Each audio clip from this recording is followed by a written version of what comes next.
जी आमिर साहब, सबसे पहले तो बताइएगा कि क्या हुई आपकी मुलाकात, उसमें क्या बातचीत हुई स्पीकर अयाज सादिक के हवाले से, क्योंकि बातें बहुत सारी बाहर आ रही हैं कि कोई मुज़ाकरात की दावत दी है हुकूमत ने। मैं आपसे डिटेल्स जानना चाहूंगी।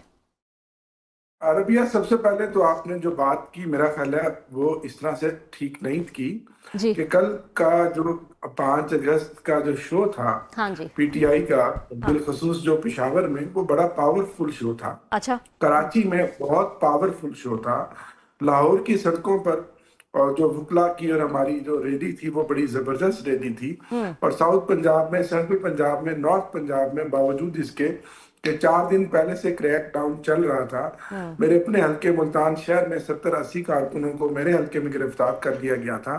पुलिस हमारे घरों के बाहर खड़ी हो गई थी, मुहासरा कर लिया था, कारकुनों को निकलने नहीं दिया जा रहा था। फिर भी हमने कल 5 अगस्त इमरान खान साहब की नाहक कैद के 3 साल के ऊपर अपने तय पुरजोर एहतजाज किया। सही। और पेशावर का एक बड़ा हिस्सा जो था हम्म। वो इस बात का सबूत है, और वो केपीके के बड़े तारीखी जलसों में से एक जलसा था। अच्छा। आज ठीक। इमरान खान साहब की नाहक कैद को चौथा साल शुरू हो गया है, और फस्तायत और जुल्म और ज्यादती हुकूमत की और इदारों की उसी तरह रवा दवा है। हम्म। और दूसरी तरफ जो आपने बताया कि अब आप खुद देखें कि अरबाब इख्तियार के ऐवानों में गूंज है कि ये सिस्टम नाकाम हो गया है। हम्म। ये सिस्टम था ही कब? ये हम्म। सिस्टम तो 8 फरवरी को उसी वक्त नाकाम हो गया था, खत्म हो गया था, जब इसके ऊपर अवाम के वोटों पर डाका डालकर हम्म। इस जाली फॉर्म 47 की हुकूमत को बिठाया गया। हम्म। और ये सिस्टम एक कब्जा ग्रुपों के हाथ में है, जिसमें दो बड़ी एलीट पार्टियां हैं, जो एलीट माफिया है, उसके हम्म। पीछे एलीट के कार्टल्स हैं जो इस मुल्क पर को चला रहे हैं, और पांचवा बजट देकर भी इनकी कारकर्दगी सिफर है। सही। जहां तक आपने बात की स्पीकर साहब की आज जी। मुलाकात की, जी प्लीज। बतौर बतौर चीफ विप, मेरी ये जॉब की नेचर है कि मुझे लाइजॉन जो है वो स्पीकर ऑफिस से रखना पड़ता है, करना पड़ता है। वो लीडर ऑफ द अपोजिशन का नोटिफिकेशन हो या दीगर अमूर हो, ठीक। तो असेंबली और असेंबली के बिजनेस को जो कंडक्ट करवाया जाता है वो चीफ विप्स, जो रूलिंग पार्टी और अपोजिशन के चीफ विप के जरिए होती है। हम्म। तो मेरे मेम्बरान असेंबली में भी तशवीश पाई जा रही थी, और सिमिलर दूसरी तरफ भी कि कल जो 7 अगस्त है, कल शेड्यूल के मुताबिक जो हमारा एक पूरे 1 साल का पार्लिमानी कैलेंडर बनता है, कल इजलास तय था। हम्म। तो हुकूमत उस पर इजलास कल नहीं बुला रही। हम्म। उस सिलसिले में मीटिंग थी, और जाहिर है इजलास क्यों नहीं बुलाया जा रहा वो आप सब जानती हैं कि मोहसिन नकवी साहब के बयान के बाद एक बड़ा भूंचाल आया हुआ है, अच्छा। और सियासी दर्जा रोज बरोज बढ़ रहा है। हम्म। और हुकूमत जो इक़्तिदार की दीवारें हैं उसमें दरार पड़ चुकी है। हम्म। हुकूमत गरेजा नजर आती है कि कोई इजलास बुलाया जाए, हम्म। और वहाँ मजीद वो अफोर्ड नहीं कर पा रहे हम्म। इन हालात में कि कोई वहाँ बदमज़गी हो। लेकिन जाहिर है इजलास उनको बुलाना पड़ेगा। और सही। उन पार्लियामानी अमूर के ऊपर आज गुफ्तगू हुई स्पीकर साहब के साथ। अब मुमकिन तौर पर 17 अगस्त को इजलास बुलाया जा रहा है, और वहाँ फिर दूसरी दो बातें भी जरूर हुई। जी। जो हुकूमत मुज़ाकरात की बात करती है, जो प्राइम मिनिस्टर ने दावत दी थी बजट इजलास में, उसके हम्म। ऊपर भी बात हुई। और उसके साथ जो स्टैंडिंग कमेटियों के अंदर वापस आने की भी जी। जो स्पीकर साहब की तरफ से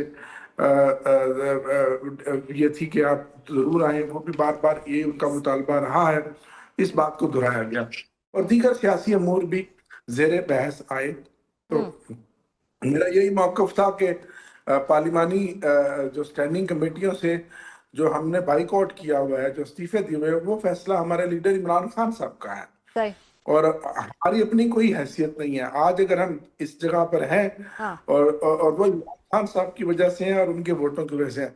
इस फैसले को रिव्यू भी इमरान खान साहब ही कर सकते हैं। ठीक है। जहां तक सियासी डायलॉग की, मुज़ाकरात की बात की, तो मैंने उनको बताया कि राजा नासिर अब्बास साहब, अलामा और महमूद खान अचकज़ई साहब हम्म। और मेरी दीगर जो मेरी कुलीग की आदत है, हम्म। उनके साथ हम रवा हफ्ते में बैठेंगे, सही। और बैठकर हम आपकी ऑफर का जायजा लेंगे। हाँ। और उसके बाद फिर हम बतौर पॉलिटिकल पार्टी और हम्म। खान साहब की हम्म। बहनें, हम्म। उन सबको इत्मीनान में लेकर आगे चला जाएगा।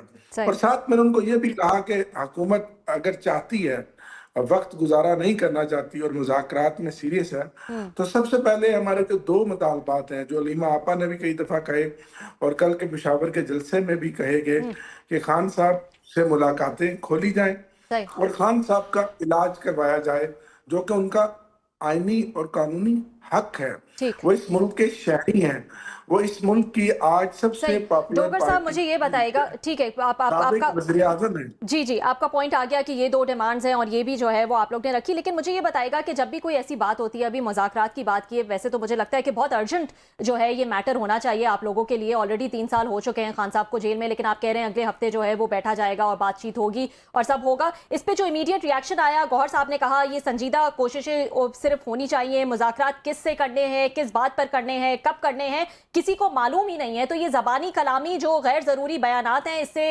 गुरेज करें। इस पे तो उन्होंने मतलब ऐसा लगता है कि उनको ये लगा है कि ये सारी बातें जो आपने अभी बयान की है, ये सिर्फ एक खाना पूरी है, इसमें कोई सीरियसनेस ही नहीं है।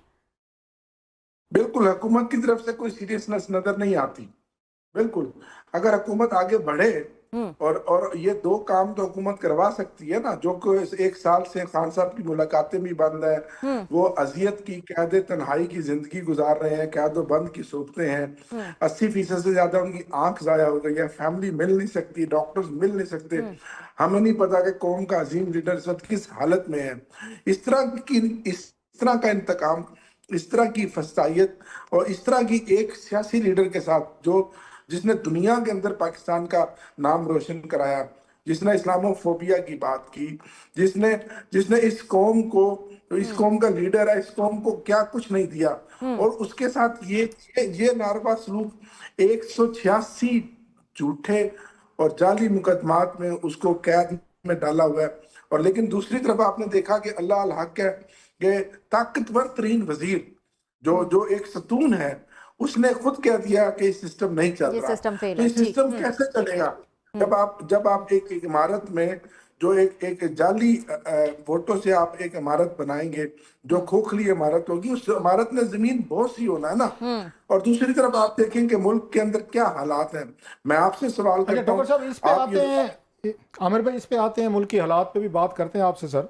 अभी हमने देखा है कि सोहेल अफरीदी साहब ने सितंबर में आने का फैसला किया है कि दोबारा वो पहली दफ़ा मेरा ख्याल है वो अपना शो या पावर जो है शो करेंगे जब से वो वज़ीर आला बने कि इस्लामाबाद पे हम आ रहे हैं और हम खान साहब के लिए धरने देंगे या प्रोटेस्ट वटेवर जो भी करेंगे।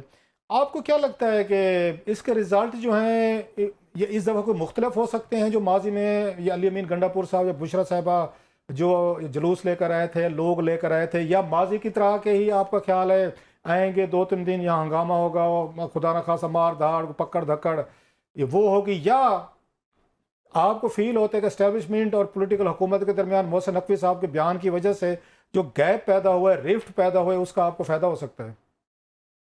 देखिए रऊफ भाई, बहुत शुक्रिया, बड़ा अहम आपने ये सवाल पूछा। मैं जाती तौर पर समझता हूँ कि सियासत, हुकूमत, इक़्तिदार, इख्तियार से ज्यादा मुल्क है। जी।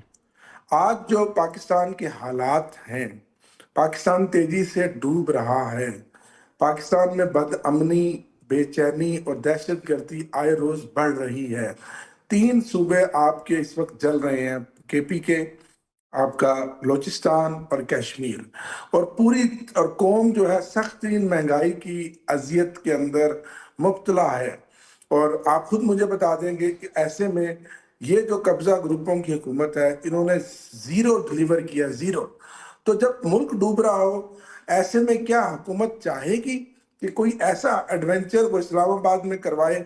अगर वो चाहेगी तो फिर इसका मतलब है कि वो खुद चाहते हैं कि ये मुल्क तरक्की ना करे। ठीक। मैं तो ये समझता हूँ कि हुकूमत को होश के नाखून लेने चाहिए, और हमारे जो कल सोहेल अफरीदी साहब के 2 मुतालबात हैं, उन मुतालबात के ऊपर गौर करना चाहिए। और वो 15 मिनट का भी फैसला नहीं है उनका, 15 मिनट में भी वो मसला हल हो सकता है, और उसके बाद फिर आगे चलकर अच्छा आमिर अगर भाई, ये माहौल बताइएगा, आपको याद होगा कि सलमान अकरम राजा साहब ने कहा था कि 8-10 हज़ार बंदों से खान साहब रिहा भी नहीं होंगे, इनकलाब भी नहीं आएगा, इसके लिए 3-4 लाख बंदा चाहिए। माजी में हमने देखा, बल्कि उन्होंने यहाँ तक कहा था कि होता ये है कि उस अली अमीन गंडापुर साहब थे, ये बंदे 8-10 हज़ार बंदा ले आते हैं, वो पुलिस, लॉ इन्फोर्समेंट एजेंसीज उन पर टार्चर, शेलिंग, वो 2-3 हज़ार बेचारा बंदा गिरफ्तार हो जाता है, कोई 1000-2000 जख्मी हो जाते हैं, 5-6 हज़ार वापस चला जाता है, वो वर्कर जेलों में पड़ा रहता है, वो फिर आते हैं, आके 6 महीने बाद फिर 2-4 हज़ार बंदा गिरफ्तार करा दिए जाते। तो आपको आपकी दफ़ा क्या मुख्तलिफ होगा? कोई 4-5 लाख बंदा आएगा, इस्लामाबाद बैठ जाएगा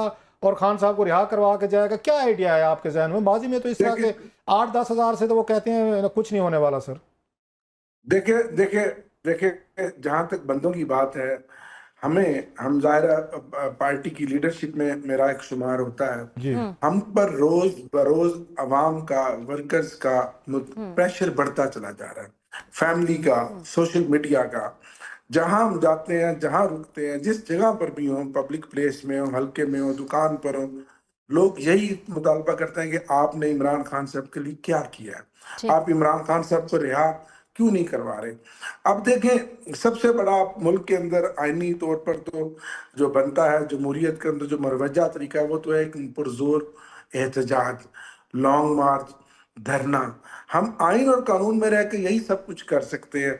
अब उस पर अगर 26 नवंबर की तरह हम पर दोबारा गोली चला दी जाए और फिर हमारे 70-80 कारकुनान शहीद हो जाएं, 200-250 बंदा जख्मी हो जाए और 4-4.5 हजार बंदा जेलों में पड़ा हो, जिसकी अब तक हम असरात भुगत रहे हैं। अब तक 26 नवंबर के बाद से अब तक हम समझो हजारों कारकुनान है जो ट्रायल भुगत रहे हैं। अगर रियासत यही चाहती है तो फिर जाहिर है तंग आमद बजंग आमद हम ये भी करने के लिए तैयार